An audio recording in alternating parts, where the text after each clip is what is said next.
thank you for coming to our, I don't even know the number of the spring event that we've done, but we started doing it in, from what I recall, in 2007, probably the year before that, in terms of recognizing his honor, Chief Judge Bell, and the incredible work that Chief Judge Bell did in Maryland, in terms of just bringing ADR, not only to the courts, which is a feat unto itself, but also to the communities, to the ideas and people in Maryland's heart about how they can use a dispute resolution that's not just litigation, but also other things that they can talk about. So it's an honor to be among all of you. It's also great to see some of your friendly faces being here today, and to honor Toby Treem Gurin, Professor Gurin from the University of Maryland, Carey School of Law, which had a different name when I went to it, but I'm glad that it has the name that it has today. It's an honor to be an alumni from the school. So we have a lot to cover. I'd want to be able to make sure that, that everyone has a chance to speak, so I won't take up too much of your time. Many of you have received a program about today's events and the ceremony. If you have not received it, we will put it on the chat. And for those of you who don't know how to see the chat, if you could use your fingers or use a cursor like a mouse, if you go down to the bottom of your screen, you'll see that something's called a chat. If you just click that, you'll see that there's a bunch of stuff that's happened. And if you go all the way to the top, you see that there's a PDF of the program, but we can send it out again. And I think Angela just did. So if you want to see the program on PDF and keep it to yourselves and save it, please do so. That has a bio of Chief Judge Bell, Chief Judge Barbera, and of course, Professor Eisenberg and Professor Gurin, who will be speaking today. Without further ado, let me thank you all for your time to come here. And for those of you who were at the seminar, thank you for being there as well. It was enlightening, a lot of questions and a lot of comments, and we appreciated the feedback that we got there. Before I begin, let me introduce my committee colleague, Valerie Taylor, who came to us starting this year. She's a newbie on our council, and she was voluntold to be at this committee to work with us. And she has been a really big help with everything today. She will introduce Chief Judge Barbera, and who will also introduce, who will later introduce Chief Judge Bell for his remarks. Valerie is an attorney working at PK Law. The reason why I know her is that she was also a student of mine when I taught mediation basics, the 40-hour basic at the University of Baltimore School of Law. She was a great student then. She's continued to be now a great attorney, and I have high hopes for her. Valerie, please take it away in introducing Chief Judge Barbera. Thank you, Jay, for the warm introduction, and I'm so happy to be here with you all this afternoon. It is my honor and privilege to introduce our next speaker, the Chief Judge of the Maryland Court of Appeals, the Honorable Mary Ellen Barbera. Judge Barbera has served Maryland's highest court with distinction since September of 2008, and has served as Chief Judge since July of 2013. She began her career in 1975 as a teacher in Baltimore City Public Schools after graduating cum laude with a degree in early childhood education from Towson State College, now Towson University. While teaching and raising her family, Chief Judge Barbera became interested in law and was inspired to attend law school. She attended evening classes at University of Baltimore School of Law and received her Juris Doctor from the University of Maryland Carey School of Law in 1984. Upon graduating, Chief Judge Barbera clerked for the late Judge Robert Karwacki and moved with him from the trial court to the Maryland Court of Appeals. This experience clerking was where Chief Judge Barbera found her calling appellate work. Chief Judge Barbera was admitted to the Maryland Bar in 1984 and has since served the citizens of Maryland from her position as Assistant Attorney General, Deputy Chief of the Criminal Appeals Division of the Office of the Attorney General, a member of the Task Force to examine crime victims' rights laws in Maryland, legal counsel for the Office of the Governor, and a member of the Public Safety Article Review Committee. In January of 2002, Chief Judge Barbera was appointed as an Associate Judge of the Maryland Court of Special Appeals. In 2008, she was appointed as judge for the 7th Appellate Judicial Circuit of Maryland Court of Appeals, and in 2013 was appointed as the Chief Judge of the Maryland Court of Appeals. Chief Judge Barbera has the distinction of being the first woman Chief Judge of the Maryland Court of Appeals in the more than 300-year history of the court.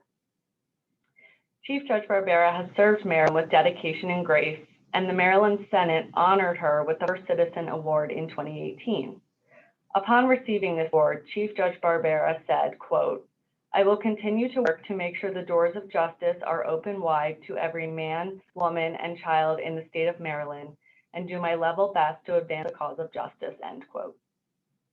During her impressive career, Chief Judge Barbera has dedicated herself to do just that and has, among many other associations and distinctions, served the Maryland Bar Association in many special committees regarding anti-discrimination matters, citizenship law-related education programs and matters, and to study and collaborate regarding jury selection reform.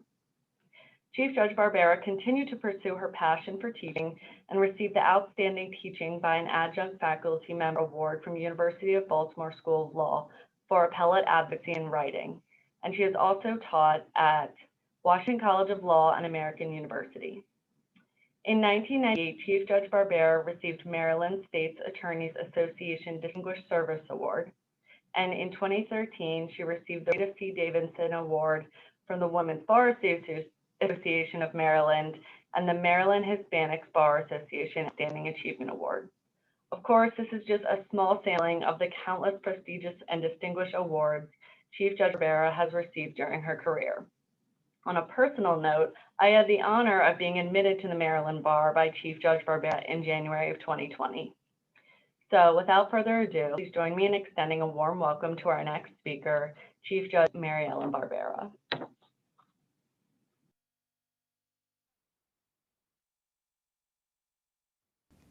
I am delighted to be able to introduce the man for whom the MSBA's ADR Section Award is named, the man I will always think of as my chief. Chief Judge Robert Mack Bell led the Maryland Court of Appeals for 17 years before his retirement in 2013, the first Black man to serve as Chief Judge of our highest court, having served since 1991 as a judge on the court. He served on Maryland's Court of Special Appeals from 1984 to 1991. He also served on both trial courts, on the District Court of Maryland from 1975 to 1980, and on the Circuit Court for Baltimore City from 1980 to 1984. In all, Judge Bell served for 33 years as a judge.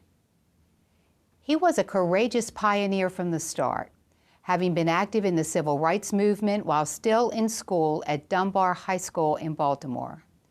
His arrest and conviction for criminal trespass, related to a restaurant sit-in with 11 fellow students, went all the way to the United States Supreme Court. The case, Bell versus Maryland, argued by Maryland's native son, the Honorable Thurgood Marshall. Judge Bell's conviction was eventually vacated. Throughout his career as a judge, Chief Judge Bell has demonstrated his commitment to the rule of law as the fundamental cornerstone upon which a democracy resides. His leadership of the Maryland judiciary was rooted in that commitment and to assuring that all in Maryland receive fair and equal justice under law for all. As Chief Judge, Judge Bell was a stalwart advocate for judicial independence, justice system reform, and unfettered access to justice. His contributions to the Maryland judiciary are too many to name, but he is perhaps best known for his dedication to access to justice and to the implementation of alternative dispute resolution in the judiciary and in community settings. Chief Judge Bell earned numerous awards and national recognition for the judiciary's efforts. This brings us to tonight's presentation of the so aptly named Chief Judge Robert M. Bell Award for Outstanding Contribution to Alternative Dispute Resolution. The award honors the vision and accomplishments of Chief Judge Bell for his work in promoting the use of ADR in the Maryland judiciary, schools, government, and communities. It is my honor and pleasure to introduce my chief, Chief Judge Robert Mack Bell, to present this year's award.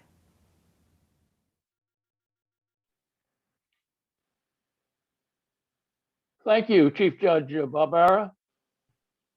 I assume you can hear me.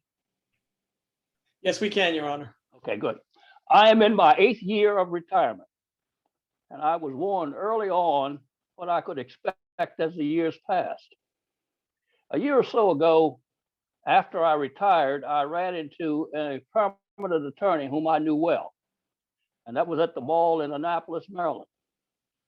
Of course, I warmly greeted him, but he looked at me quizzically, furrowed his brow, and then with an exaggerated smile said, "I think I know you. You used to be famous." So I'm appreciative of this invitation and of this recognition.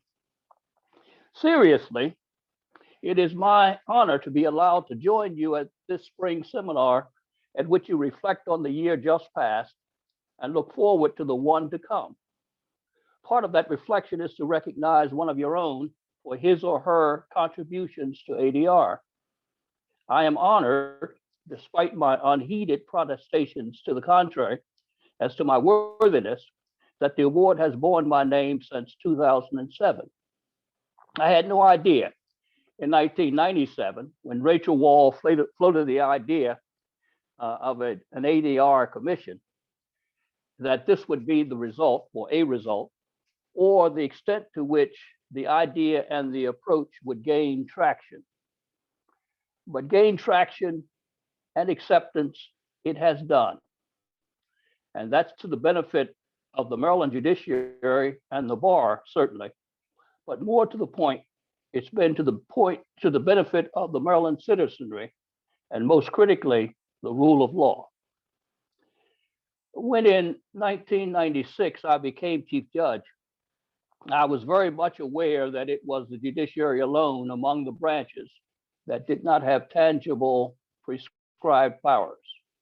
As Alexander Hamilton noted, confirmed years later by Thurgood Marshall, the judiciary's only power is judgment, through the exercise of which it must attain and then retain the trust and confidence of the people.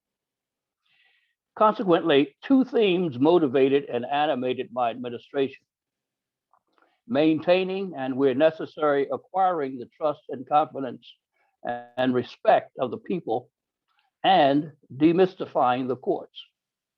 I understood that how one is treated or perceived that they have been by the courts informs how that person feels about the courts. Just as important, I believed, was how well they understood the process. For only by understanding the process could they meaningfully assess the quality of the service or the level of attention they received. With regard to ADR, I was clear that its use on a court-based basis could help relieve the court's dockets and increase the court's efficiency. And so I was motivated toward its use.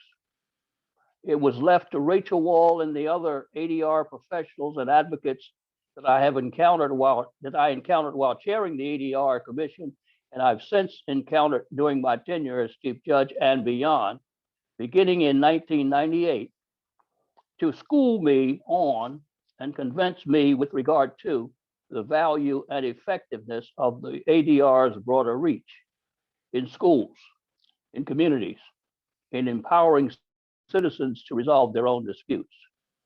They did convince me, and I am glad that they did. I've largely come to terms with the recognition I received for my role in promoting ADR.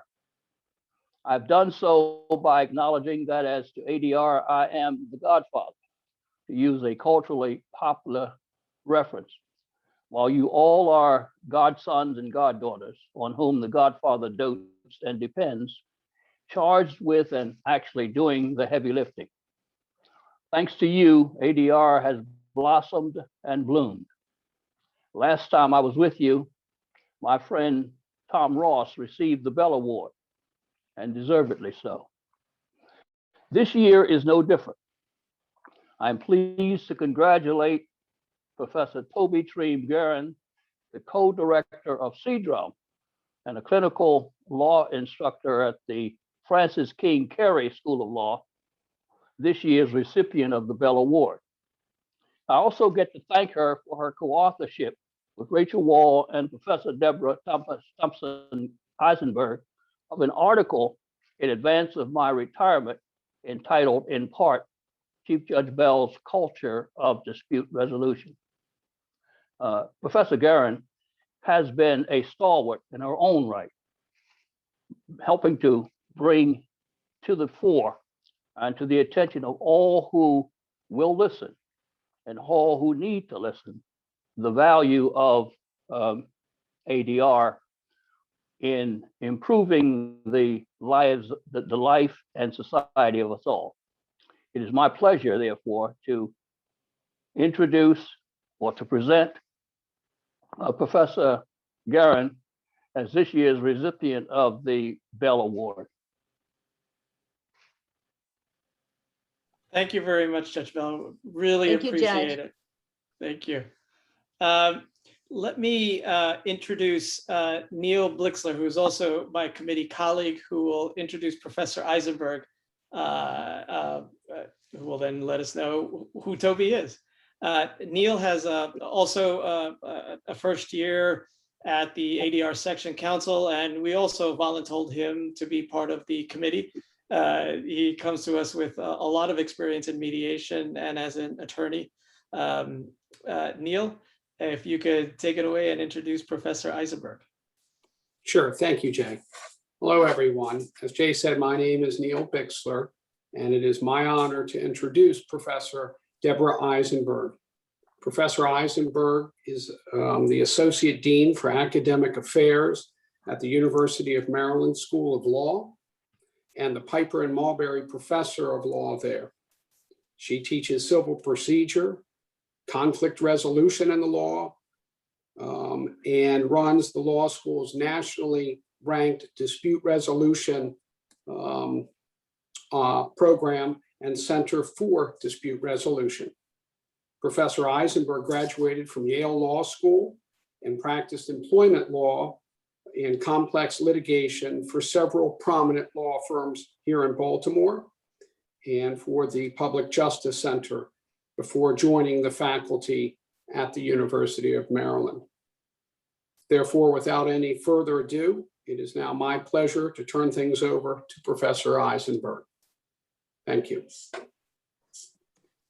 Thank you so much for that kind introduction. I really wish we could all be together because this is always something we look forward to every year. It is an honor and a privilege to introduce my partner and friend, Toby Treem-Guerin, but I know she needs no introduction to most people in this audience. So let me celebrate with you some of the qualities that make Toby such a valued member of the Maryland ADR community and such a deserving recipient of the Robert M. Bell Award for Outstanding Contribution to ADR. First, we know Toby is a leader. She is the Associate Director at the Center for Dispute Resolution at the University of Maryland, Francis King Carey School of Law, and she has served in various leadership roles at CDRUM since 2004. Over the past 2 decades, Toby has led many ADR initiatives in our state, including serving as chair along with many other leadership positions for the Maryland State Bar Association ADR section. Everyone in this room who has worked with Toby knows that she models outstanding leadership. She is collaborative, an excellent listener, and extraordinarily reliable. When Toby is leading the team, the job will get done efficiently and extremely effectively.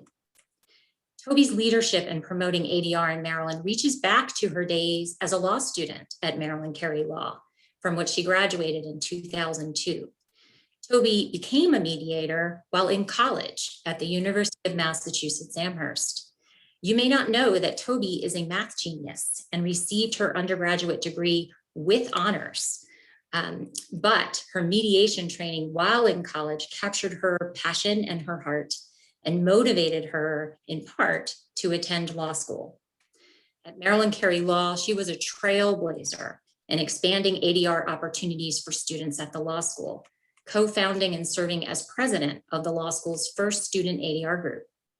Together with Professor Roger Wolf, and I see Professor Wolf's wife Judy in the audience here, Toby conducted research that led to the founding of our Center for Dispute Resolution. After law school, Toby worked as a business ADR fellow for Mack and worked to increase awareness of ADR throughout Maryland's business community. From 2002 to 2004, Toby directed the mediation program for the Maryland Department of Agriculture.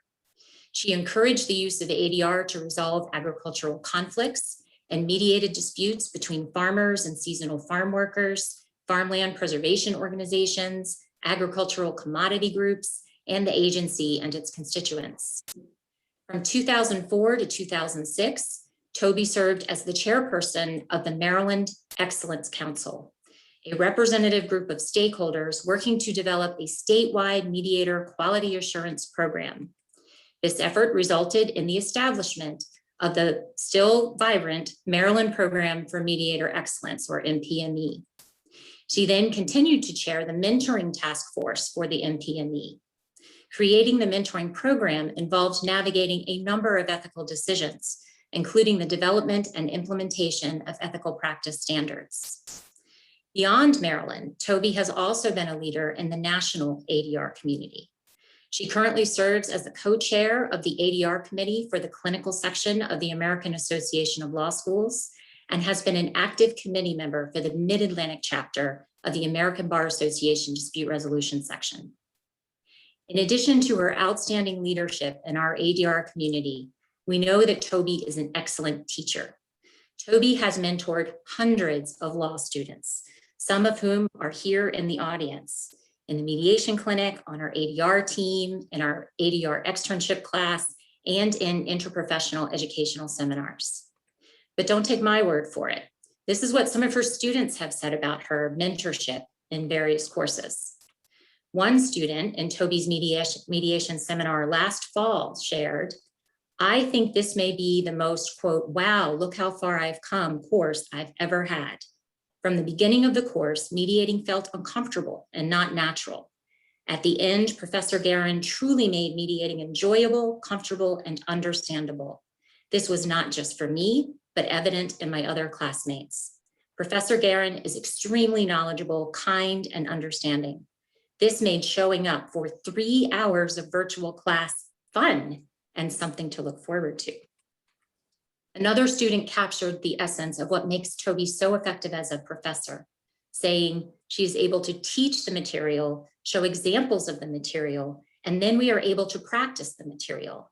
That triad of styles really hammered home the points and made it much easier to pick up. But one of my favorite student comments, which really captures why Toby is so effective as both a mediator and a mediation teacher, is this quote: "Toby is the essence of cool, calm, and collected, no matter what course the mediation takes. She is a pleasure to co-mediate with and has a great style when it comes to teaching students through questions and self-reflection. She facilitates learning just as much as she facilitates the conversation during a dispute." Toby's outstanding teaching extends beyond the law school. She is a sought-after mediation practitioner and conflict resolution trainer. She has developed and taught hundreds of training programs and workshops on mediation, effective communication, elicited feedback, mediation ethics, online mediation, conflict styles, and many, many other topics for a wide range of audiences. Many of us in this room, especially me, have learned important and insightful lessons from Toby, be it in a formal training or in our working collaborations with her. We also know that Toby is an innovator. She is constantly searching for ways to expand and improve mediation and the professional field of mediation.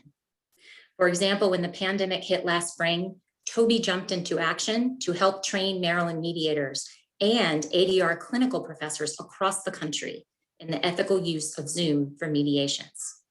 She also has played a central role in various research projects in Maryland to improve the use and quality of mediation in various contexts. We know that Toby is a collaborator who bridges all of the different segments of our vibrant and diverse mediation community in Maryland.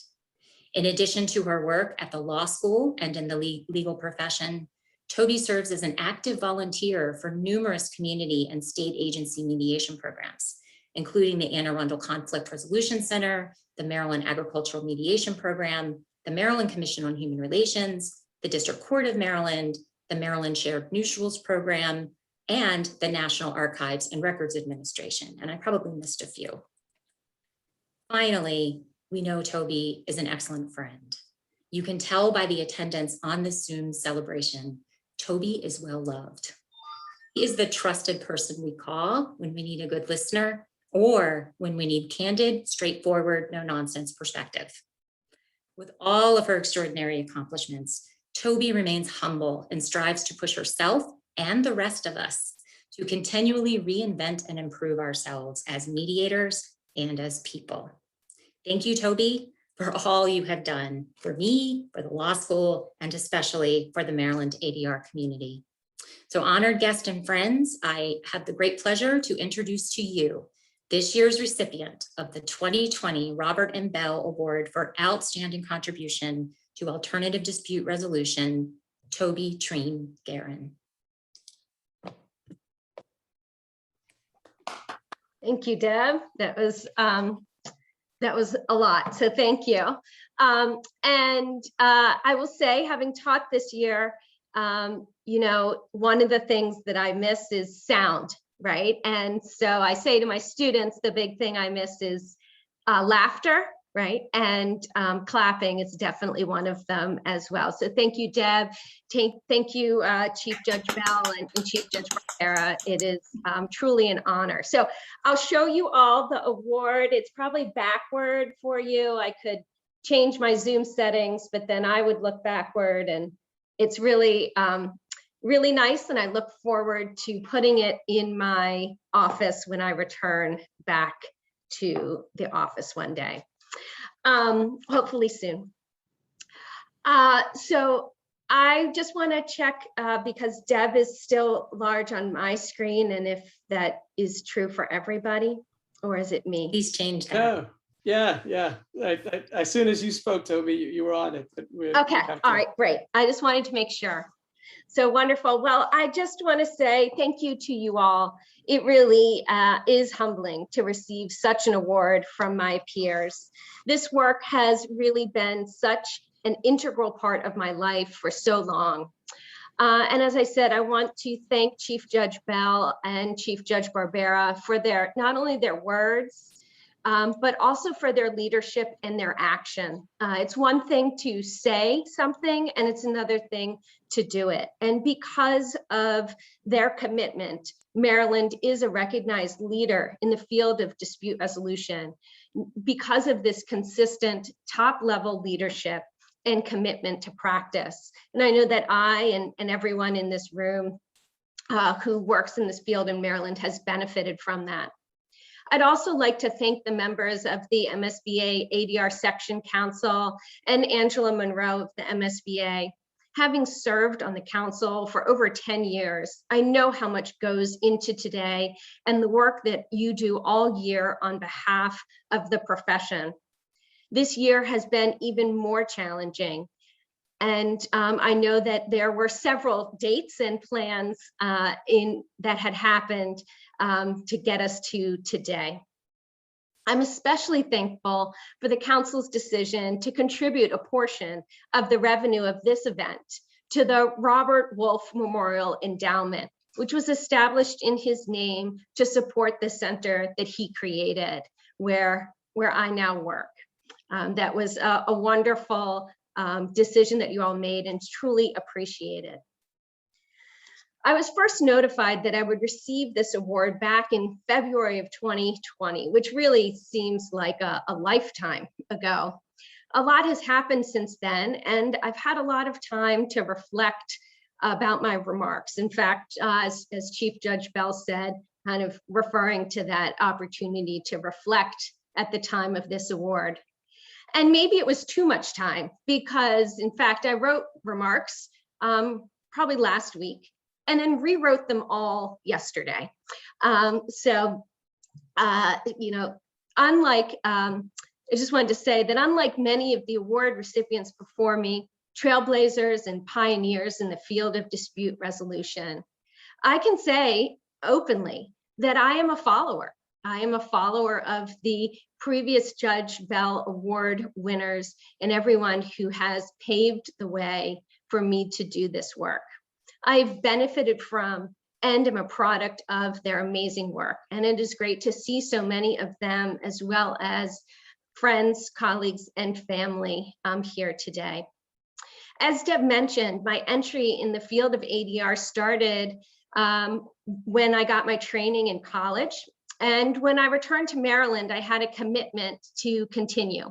And so I reached out to see where I could get some experience and volunteer. And I got connected with the Anne Arundel Conflict Resolution Center and their then director, Beverly Lowe. And she took the volunteer position very seriously. I came in for an interview, was accepted as a volunteer, and have been a volunteer with that center ever since. It is one of the true things that I enjoy in my work. I eventually participated in a 40-hour mediation training, which happened to overlap with first-year law school exams. And I know that all of my peers thought that I was absolutely crazy for doing the training at that time. I think it turned out okay. I continue to volunteer with community mediation and still do to this day. While at law school, I was fortunate to connect with Professor Roger Wolf and served as his research assistant for all 3 years in law school. And in typical Roger fashion, I don't think I was supposed to be a research assistant my first year. And he happened to be on sabbatical and said, oh, well, you can just start screening and mediating cases for me this year. So sight unseen, I think we co-mediated a little and then kind of really was just put into that position. I've benefited from so many amazing mentors and variety of opportunities that have been made available here in Maryland because of the people that do this work, seeing so many opportunities for dispute resolution in many different ways. I worked with Andrea Terry, who's now at the MSBA, at the Harford County Community Mediation Center. I was an intern on a listening project for the City of Rockville Mediation Program with Miley Beers Arthur. Deb mentioned my business ADR internship at Mack and the mediation program under the leadership of the now late Jane Storrs. And at that time, I actually got a macro grant to host dialogues involving farm workers and agricultural producers, which connect me with Michelle Ennis at Salisbury University and now the Community Mediation Center there. Had a very rich, enjoyable, and variety of experiences. And in 2004, after a phone call from Roger, I was able to return back to the Center for Dispute Resolution, now established at Maryland Carey Law, and it's been my work family ever since. I want to thank everyone at CDRM, particularly all the staff there, Barbara Groeschel, who's been with me since the very beginning, Deb Eisenberg, Stacy Smith, Aisha Samples, Quince Hopkins, and Ati Alipur. You all bring so much to the work, and it's a privilege to call you my colleagues, as well as those in the clinical law program and all throughout the law school. It has been an amazing career path, and I'm so thankful for the mentors along the way who saw something in me and cultivated my passion for the work. I returned to Maryland and the ADR Commission had just started its work. And so I participated in early statewide programs as MACRA was being formed. Since that time, I've done a whole variety of things, from minor league baseball games around the state, launching of the Maryland Program for Mediator Excellence, to multi-day retreats at the Tidewater Inn, to more training than I can recall. I've participated and had the honor of participating in the statewide ADR research. And along the way, I've dragged my husband and kids along as well. I think my husband played music at a Maryland Council for Dispute Resolution program. And I'm convinced that the attendance of my oldest at events won me Volunteer of the Year for the Anne Arundel Conflict Resolution Center. There's been a lot of research. I think Laura spoke well about this in the earlier session, about the impact of mediation on the parties. But I think that one of the things that we often ignore is the impact of the profession on the mediator, how we ourselves are impacted and what we gain from the work that we do. And so I'd like to invite you to take a moment to think about what you have gained or anticipate gaining by doing this work. And you can feel free to put it in the chat if you would like. One thing that I have found to be an interesting byproduct of doing this work, particularly work in the district court, is a high level of consumer awareness. I always joke that I know exactly what moving company not to call when I go to move. I also have had a sense of the ability to be aware of the things that I can and cannot control, and what that means for the things that I get annoyed about, or what raises conflict for me. I think I've actually, over the years, become de-radicalized. And so for those of you that know me well, you know I have a list of a lot of things that if I ruled the world, I would change. But I think that a lot of that has really been tempered in talking with people and learning that of the variety of stories and places where people come from. And most importantly, one of the things that I've gained through this work is a community of conflict resolvers, a community that likes to engage in these really deep conversations, some of which we've been having forever, it seems like. And I know that we will continue to have them because they're worthy of discussion. They're worthy of varying viewpoints, and it's worthy to continue to go back, reflect, and re-examine. And so these conversations that we have in Maryland are also taking place in other areas in the country as well. And so I continue to engage in practical and theoretical discussions with students and colleagues across the country and the world. And in the past year, many of these discussions have centered around the future of the field. Many of the academic leaders in the field and early practitioners, even those here in Maryland, are retiring. State dispute resolution programs, which reached their peak around the turn of the century, are now few and far between. Once seen as a fringe or alternative program in courts, it is now incorporated into case management systems. Maryland is not immune from this evolution. Over the years, funding for new dispute resolution programs has decreased, with increased emphasis on funding for programs more closely affiliated with courts. Maryland is fortunate to have benefited from so many mediation trainers that few new ones have emerged. And many thriving programs have dissolved when coordinators leave. I ask, is this an inevitable path for the field? Are we a product of our own success? Or do we have complacency with the status quo? I would guess that it really is a combination of all of these things, and maybe some other things that I haven't considered. By no means an expert in analyzing these. My colleague, Deb Eisenberg, who spoke so fondly of me, is a nationally recognized scholar in her own right. She wrote recently about the need to reconceptualize the term alternative dispute resolution, arguing that the term, in gaining popularity, has, quote, diluted its distinctiveness and quality, and that the term itself refers to so many different processes and concepts that its meaning has become muddled, meaning both everything and nothing specifically simultaneously. To get a sense of the state of ADR in Maryland, it is helpful to know where we have come and where we are now. So the Maryland Mediation and Conflict Resolution Office was founded in 1999. And in 2014, under some groundbreaking research conducted through the Administrative Office of the Courts and funded by the State Justice Institute, did an ADR landscape, which provided a snapshot of the then almost 80 court-affiliated dispute resolution programs existing at all levels of the Maryland court system. And in that same year, the consumer awareness document produced by Mack listed 8 non-court mediation programs, mostly operating in state agencies.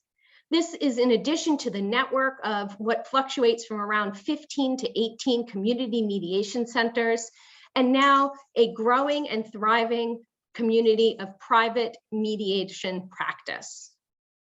There is no doubt the impact of early collaboration and long-standing commitment to the use of dispute resolution at all levels of the court system has benefited the field.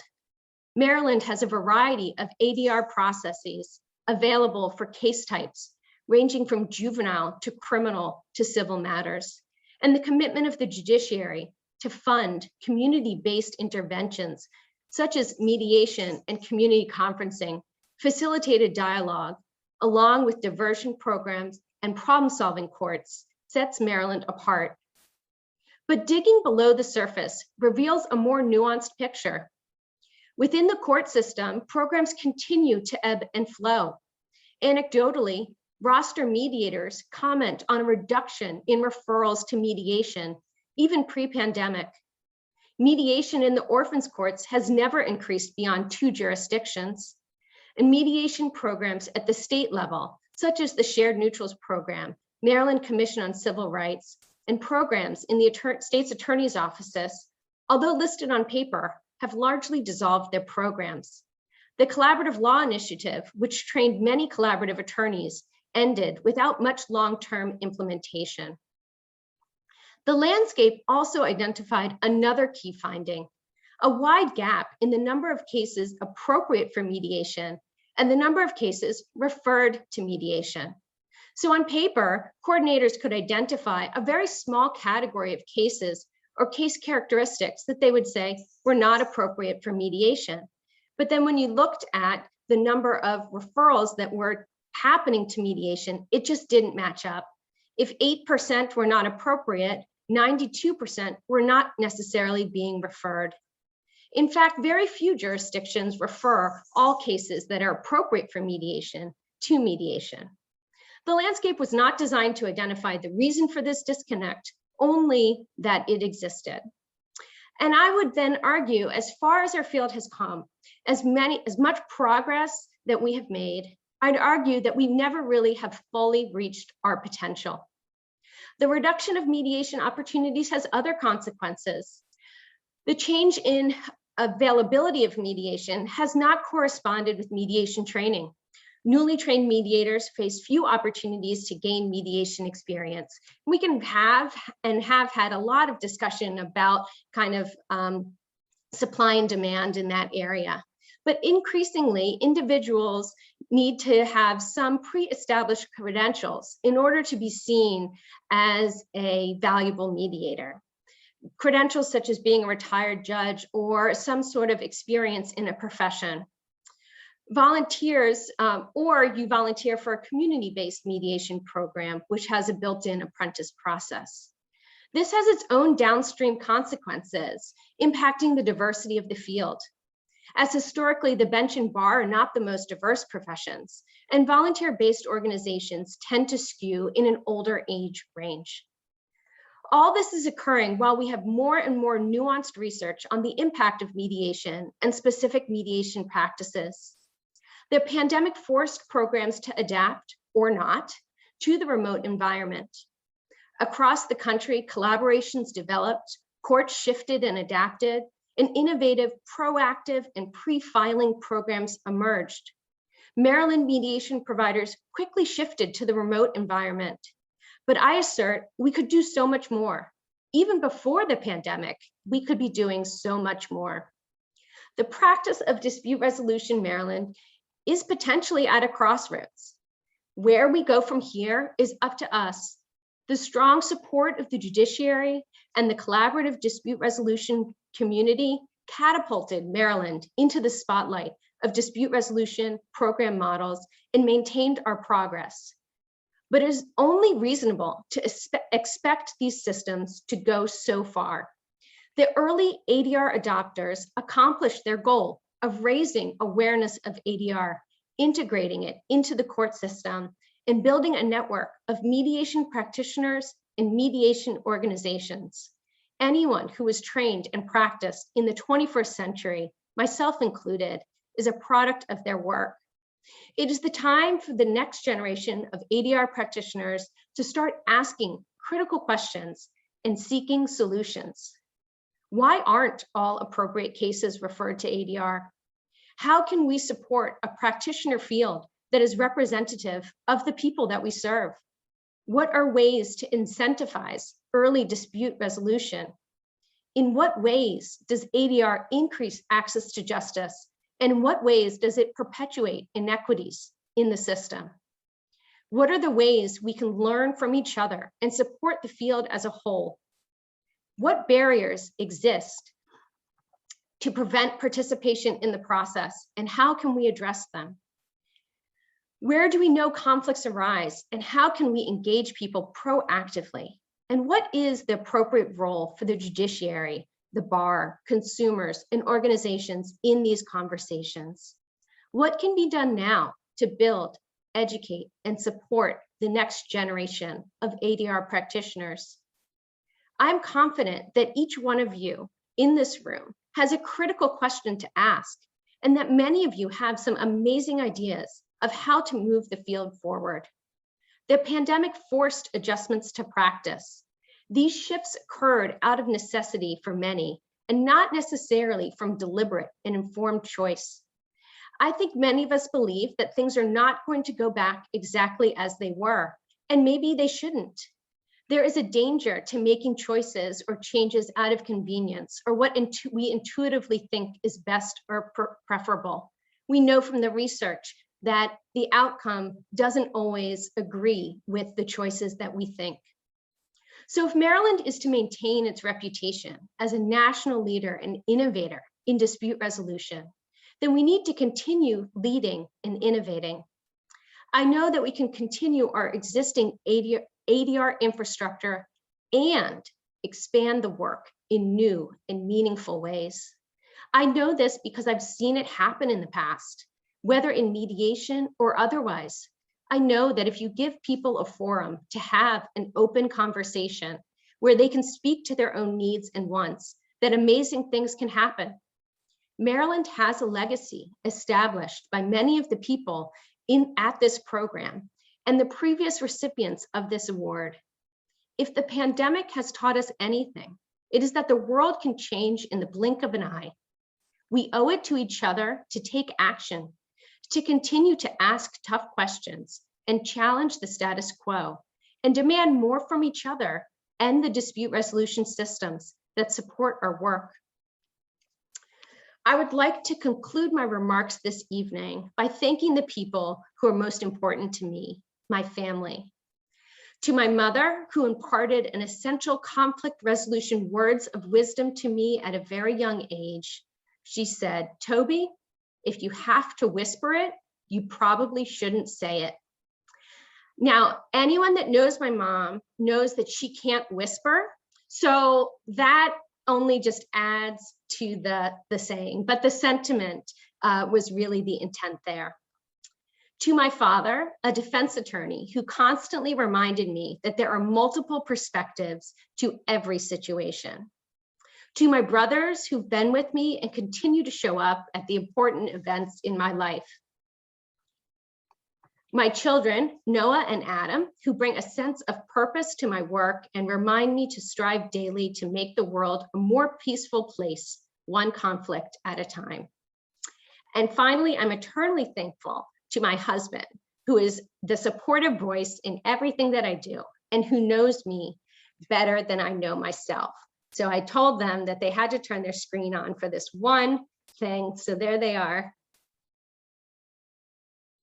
And more than anything, I'm truly thankful for the countless people who've trusted me, a stranger, with their most precious gift, their stories. I continue to be thankful for that and reminded of that in all the work that I do. Thank you all, and thank you very much. Thank you very much. You know, if people want to unmute themselves to clap, please go ahead. Yeah, excellent. Thank you very much, Toby. Toby. Congratulations.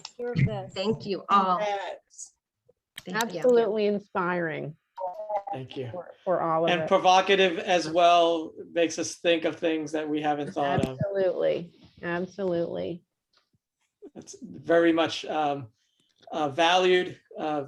Thank you, Toby, for your insights, for your continued leadership, and of course, innovative thinking that I think will help us a great deal going forward. Now, Toby, I'm going to put you on the spot. Can you read what's on the plaque to all of us? Yes, I can. It says, the Alternative Dispute Resolution section of the Maryland State Bar Association proudly recognizes Toby Treem Guerin Esquire as recipient of the 2020 Chief Judge Robert M. Bell Award for outstanding contribution for alternative dispute resolution in Maryland. Very cool. Very cool. I took a real picture too, so we have something other than a Zoom screenshot. So, yes.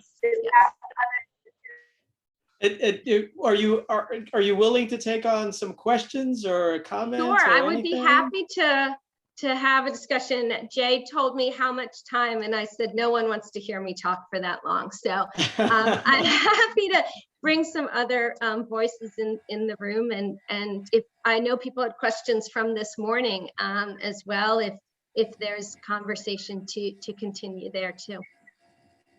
Yeah, please, people who want to unmute themselves, please go ahead, unmute yourself and ask Toby anything you like.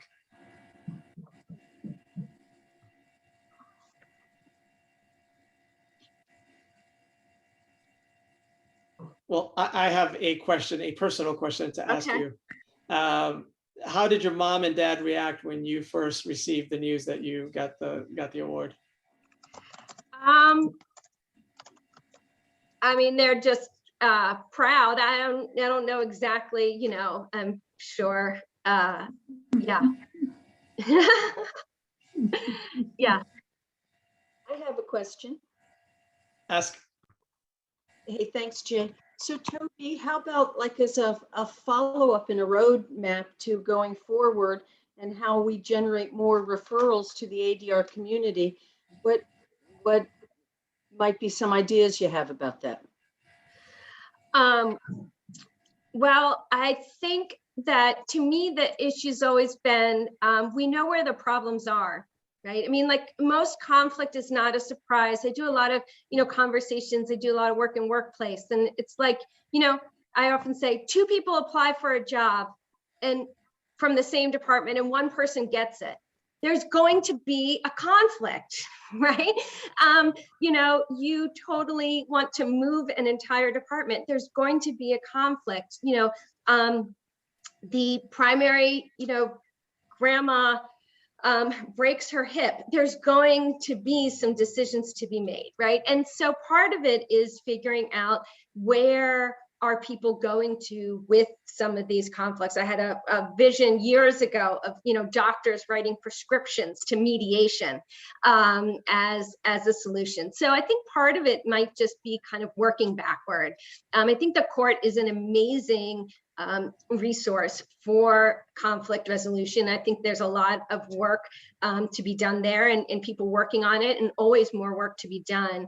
But that's really at the end stage, oftentimes, of a situation.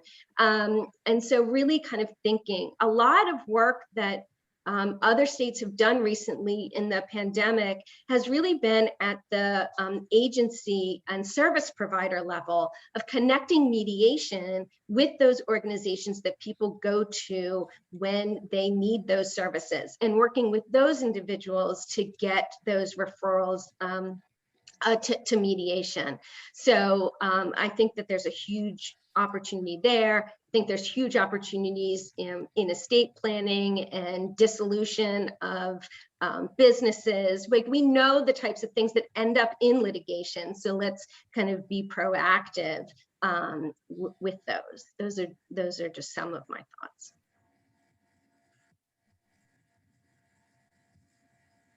This is Marvin. Hi, Marvin. And I'm sure you can guess what subject I'm going to ask you about. You mentioned diversity. You mentioned the lack of diversity in certain areas, and you mentioned the lack of diversity in our profession, legal profession. What do you see? What do you think we can do about that? Yeah, I mean, Marvin, I mean, that's that's the question everyone always asks you. But I think, you know, asking me, I think that's part of it also, is that some of these issues are not new, and there have been people who've been working a long time on them and just have not always made the inroads that we're looking for. And so, you know, part of it, I think, requires examining how are we selecting neutrals. And, you know, there is work done in other areas beyond dispute resolution about actions that we can take to counteract some of these implicit biases, whether it is, and I'm not saying they would work here, but some of them have to do with kind of taking away names or blind selection and so forth. Not sure that would work necessarily for mediation, but really exploring what are some of the techniques that people are using and which ones could we apply to our field. If you're looking and putting forward a panel, you know, there have been progress made at the sports and in the entertainment that kind of say at least X% of the names put forward need to be people from, you know, certain representative or diverse groups. And so there probably are things that if we want to take that intentionality, that we could be making that progress to do. I have trained in a lot of areas, and I will say that, you know, consistently, Marvin, trainings are more diverse than any training or classroom that I've ever taught in otherwise. And so kind of what is Marvin doing that's attracting that group, and can we work on those other things as well? Thank you, Toby. Anyone else? Toby, thank you again for being an innovator, thinker, promoter, if you will, of both our processes and how we go about doing everything, you know, in this field and with our profession. Now, let me finally introduce our last person. That is Katie Huff, who's I'm privileged to work with as a colleague at the Court of Special Appeals ADR division. But she is also not only a committee colleague, but she is also on the ADR section as our treasurer, having taken over for Cece, who was our past treasurer as well as our past chair of the ADR section. So let me turn it away to Katie to give our final comments and to let everyone go and enjoy.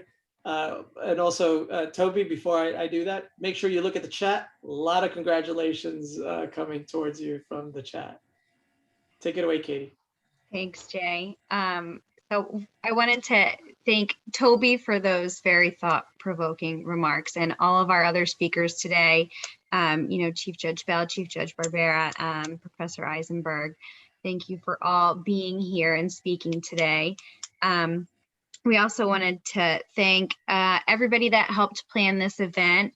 We have obviously our chair, Jay, as well as the committee members, some of whom you met, Neil and Valerie and Jim Matze also helped us with this, and as well as our council members from the ADR section.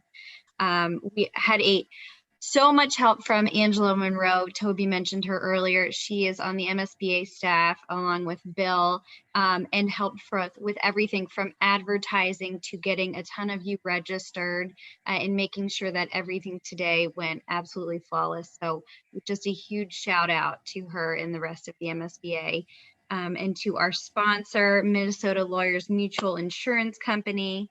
And so again, congratulations, Toby, well-deserved. And we hope to see everybody at one of our future events. Our section members, we have a business meeting coming up on June 2nd at noon that you all should see in your inbox shortly. But we hope to see you all again soon. And we can probably leave it open for a little bit if people want to chat. Anything you want to add, Jay? No, that's it. So yeah, we'll leave it open for people to chat with Toby and with old friends and say hi. Please come to the business meeting for those in the ADR section. That's what transitioned from me to Connie, and I'm so happy to have Connie follow. I think it's going to be a more wonderful year, and hopefully the background you see behind me is what we will all be there doing very soon, because I can't wait to see you all and to press the flesh and share, a bottle of wine over our stuff. So thank you all for coming. Thank you, Katie. Thank you, Toby. Thank you, everyone.